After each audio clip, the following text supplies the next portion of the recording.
హైదరాబాద్ నగరంలో నలుదిక్కుల అభివృద్ధి పనులు జరుగుతున్నప్పటికీ కొన్ని ప్రాంతాలు మాత్రం ఇంకా సమస్యలతో సతమతమవుతున్నాయి. మల్కాజ్గిరి 141, గౌతమ్ నగర్, అన్నపూర్ణ సొసైటీ కూడా అలాంటి పరిస్థితిలోనే ఉంది. ఈ కాలనీలో నివసించే 3000 మంది ప్రజలు వర్షపు నీరు, రోడ్ల దుస్థితి, డ్రగ్స్, పార్కింగ్ సమస్యలతో తీవ్ర ఇబ్బందులు పడుతున్నారు. ఈ సమస్యలపై ప్రజా నాయకులు, అధికారులు వెంటనే స్పందించి పరిష్కరించాలని డిమాండ్ చేస్తూ టీటీడీ బోర్డు మెంబర్ మరియు Annapurna society colony president Venkataramana Reddy media ద్వారా తమ ఆవేదనను వెలిబుచ్చారు. సమస్యలు తక్షణమే పరిష్కరించకపోతే పెద్ద ఎత్తున ధర్నాకు దిగుతామని హెచ్చరించారు. ఈ ప్రకటనతో కాలనీలో ఉద్రిక్త వాతావరణం నెలకొంది. వెంకటరమణారెడ్డి మాట్లాడుతూ అన్నపూర్ణ సొసైటీలో ప్రధానంగా వర్షపు నీరు, డ్రైనేజ్ సమస్య తీవ్రంగా ఉందని పేర్కొన్నారు. వర్షం వచ్చినప్పుడల్లా రోడ్ల మీద నీరు నిలిచి కాలనీ ప్రజలు ఇళ్ల నుంచి బయటకు రాలేని పరిస్థితి ఏర్పడుతుంది. సరైన డ్రైనేజ్ వ్యవస్థ లేకపోవడం వల్ల వరదలు, నీటి నిల్వలు ఏర్పడుతున్నాయని తెలిపారు. ఎవరైతే మహిళా కోర్టులో కేసు చేసిందో ఆమెకు ఒక ప్రాంతంలో 10 సంవత్సరాల కింద నీకు ఇంత స్థలం కేటాయించిన ఇక్కడ నువ్వు కబ్జా చేసుకొని ఇల్లు నిర్మించుకోమంటే ఆమె నిర్మించుకోకుండా ప్రభుత్వం వేసినటువంటి రోడ్డు నా స్థలం అని దాన్ని మొత్తం డ్యామేజ్ చేసింది. డిగ్గింగ్ చేస్తే దాన్ని మళ్ళా అధికారులు, కోర్టు, మన స్పెషల్ కోర్టు ఆదేశాలు ఇచ్చారు.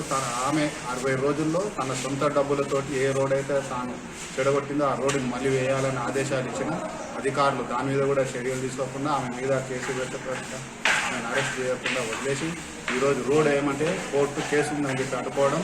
మరి ప్రతిసారి రోడ్ వేయాలంటే ఈ ప్రాంతంలో రాజకీయాలు చేస్తూ అభివృద్ధిని అడ్డుకుంటూ ఆమె బూచిగా చూపిస్తూ ఆమె స్థలం ఉంది, ఆమె రోడ్ ఉంది, ఆమె కేసు ఉందని.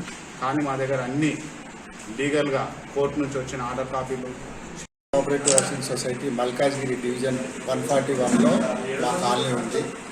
ఇది మోస్ట్ నెగ్లెక్టెడ్ కాలనీ లెక్క తయారైపోయింది. కానీ this is a very important place. ఎందుకంటే ఇది కనెక్టివిటీ. ఈ మా 141 డివిజన్ మా అన్నపూర్ణ సొసైటీ కాలనీ కనెక్టివిటీ ఇటు కంటోన్మెంట్కి, సికింద్రాబాద్కి, మల్కాజ్గిరికి కనెక్టివిటీ కాలనీ ఇది. మా నడమజల ఈ కాలనీ నడమజల 40 ఫీట్ రోడ్డు ఉంది. ఈ రోడ్డుని కూడా మోస్ట్ నెగ్లెక్టెడ్గా చేస్తున్నారు.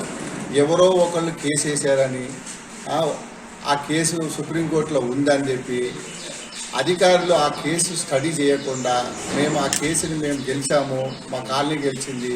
ఆ 40 ఫీట్లో ఆమెకి ఎటువంటి అధికారం లేదు. కోర్టు ఆర్డర్స్ కూడా వచ్చినాయి, అధికారం లేదు.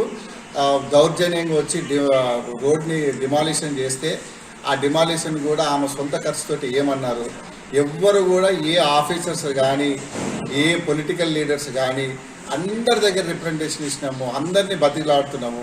కానీ ఆ పేపర్లు చదువుకోకుండా, ఉన్నది పేపర్ చదువుకోకుండా సింపుల్గా ఇది కోర్టు కేసు ఉంది అని చెప్పి మా డ్రైనేజ్లో రెయిన్ వాటర్ పైప్ లైన్లు కలుపుతున్నారు. మాకు ఇది లో లెవెల్ ఏరియా అయినా సరే మేము ఒప్పుకొని మా ఇంకో 40 ఫీట్ రోడ్లో 2 feet pipeline rain water pipelines వేయించాం. ఇదివరకు వేయించినా కూడా దాంట్లో కలపడానికి కూడా ఇబ్బంది అయిపోయి వీళ్ళు ఏం చేస్తారంటే డైరెక్ట్ తీసుకొచ్చి డ్రైనేజ్ పైపుల్లో కలుపుతున్నారు. రెయిన్ వాటర్ డ్రైనేజ్లో ఎట్లా కలుపుతారు? ప్లస్ రోడ్ వేయరు. అసలు సమస్యలు ఎవరు పట్టుకోరు. ఇక్కడ చలమా ఒకటి ఉంది, ఒక వాటర్ వచ్చేది, దాంట్లో కంటోన్మెంట్ వాళ్ళు డ్రైనేజీ పైప్ లైన్లు డైరెక్ట్గా వదిలేస్తారు. ఆ డ్రైనేజ్ వదిలేస్తే నేను ఆఫీసర్స్ రిక్వెస్ట్ చేసి అడిగితే అది మేము ఏం చేయలేమండి, డైరెక్ట్గా మేము వాళ్ళు చలమాలో వదిలేశారు కాబట్టి మేము ఏం చేయలేము. చలమాలో డ్రైనేజ్ వదిలేయాలని ఎక్కడన్నా రూల్ ఉందా? ఏంటి అసలు ఎక్కడ పోతుంది? ఇంత అన్యాయమా? అసలు ఏం చేసాము మేము? ఏం తప్పు చేసాము? ప్రతి వాళ్ళు రోడ్ అంటే కోర్టు కేసు ఉందంటారు, డ్రైనేజ్లు అంటే వేయరు. ఈ కాలనీ ఎస్టాబ్లిష్ అయిన కాడ నుంచి సగం ఏరియా ఇది 8 ఎకరాల కాలనీ. 8 ఎకరాల్లో 4 ఎకరాలు ఈ రోజు దాకా డ్రింకింగ్ వాటర్ లేదు, డ్రైనేజ్ లేదు, రోడ్స్ లేవు. ఇంత అన్యాయం అయితే ఎట్లా? అసలు మేము ఇంత చదువుకున్న వాళ్ళం, ఎడ్యుకేటెడ్ ఇంత ఉంది. మాకు 3000 ఓట్లు కెపాసిటీ ఉంది.